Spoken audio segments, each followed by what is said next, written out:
this is 3 reasons why you should not sell your house in the first 5 years of ownership. Let's go.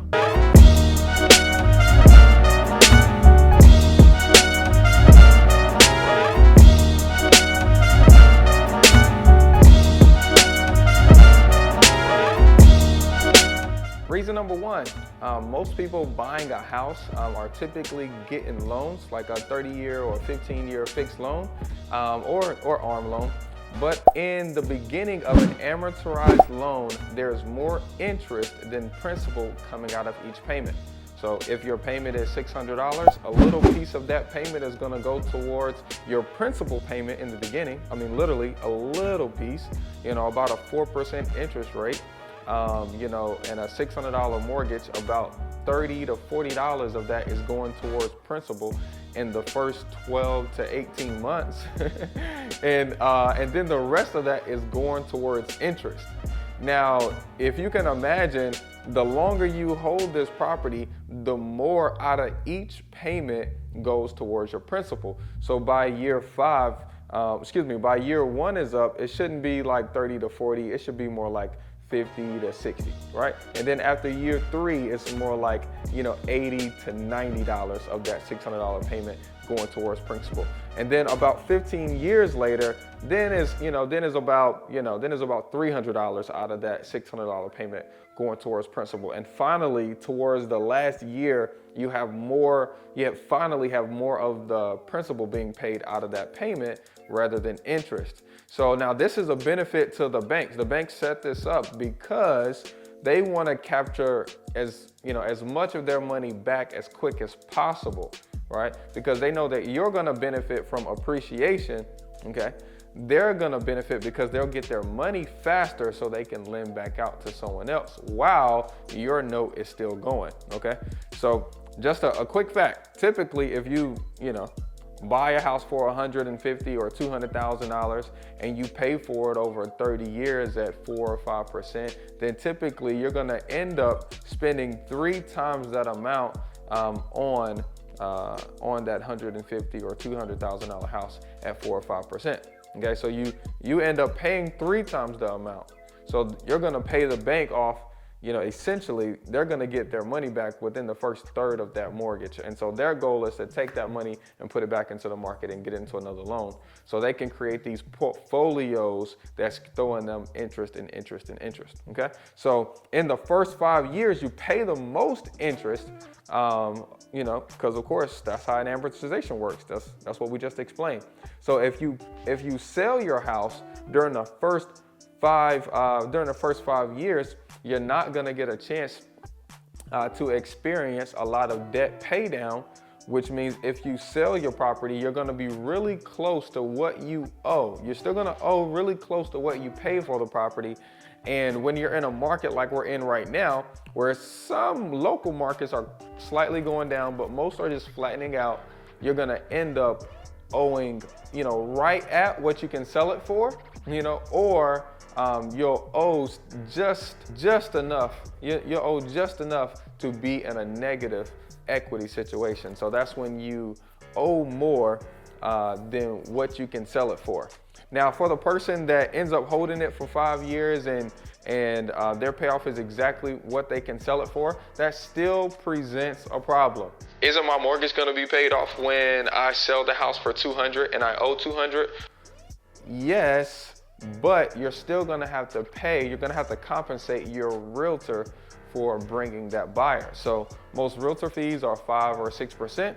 So out of $200,000, what's that like? That's like $10,000, $12,000. So you're gonna have to bring that to the table, or you're gonna have to sell your house for more than the $200 that you owe, the $10,000 or $12,000. So that way you can come out with zero money. So at least you covered your expense.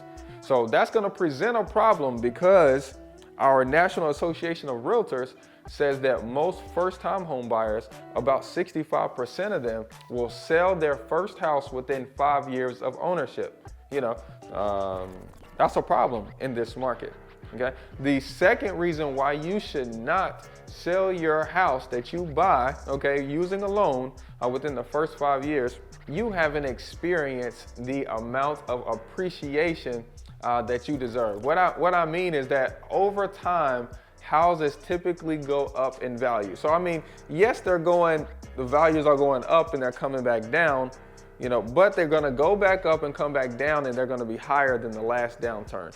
So over time, there's a gradual experience of appreciation. Now, in some markets like California and New York, yes, those markets are expensive. They're like appreciating like crazy, and it's not really affordable to stay there. So yes, you could get a lot of appreciation out of those kind of states, but most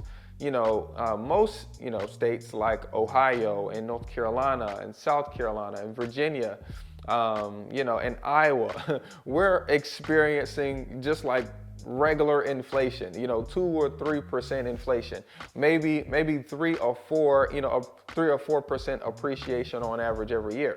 Okay, so now, was the last 3 years a lot more than that? Yes, but that's not regular. Okay, the last 3 years that was not regular. If you haven't experienced the appreciation growth that you need, you're losing out on money. Okay, think about it like this. You guys remember the last 3 years of how bullish it was as far as prices going up. What about this person that sold not within the last 3 years, but literally the day before the 3 years started? The person that sold right before the shutdown, and let's call it 2019, let's call it December of 2019, before the COVID shutdown.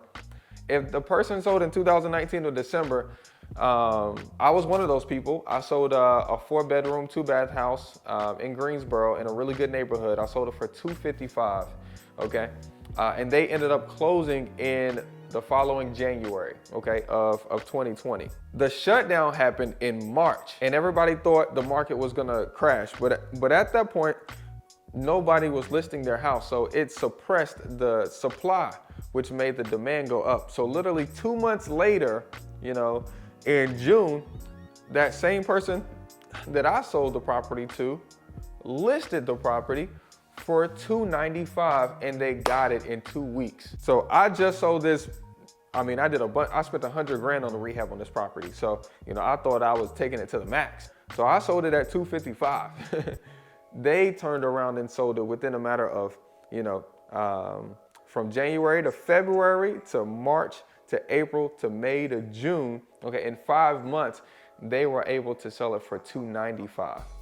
So they were able to experience a $40,000 gain without doing anything but waiting 5 months. That doesn't typically happen. Okay, that doesn't typically happen. But if you if you take enough time to hold, it will happen.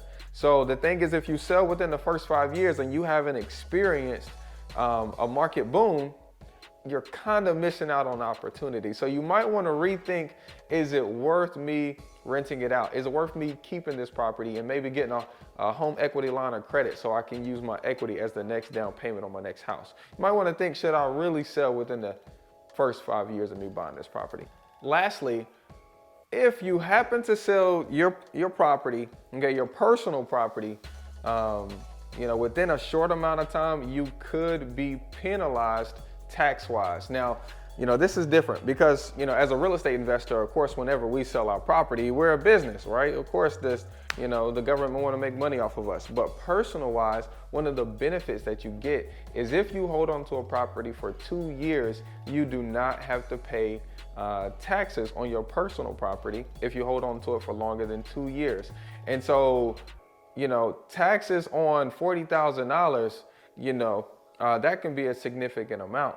So if you sell too soon, technically you will make less than the projected profits because you'll have to file your profits as a capital gain, and in turn your taxable percentage at the end of the year will be more. So when you're buying property, I want to make sure that you actually have a plan, okay? When you're buying property, you should think, how long should I hold this property? What exit strategy should I come up with so I can hold this property, longer than 5 years.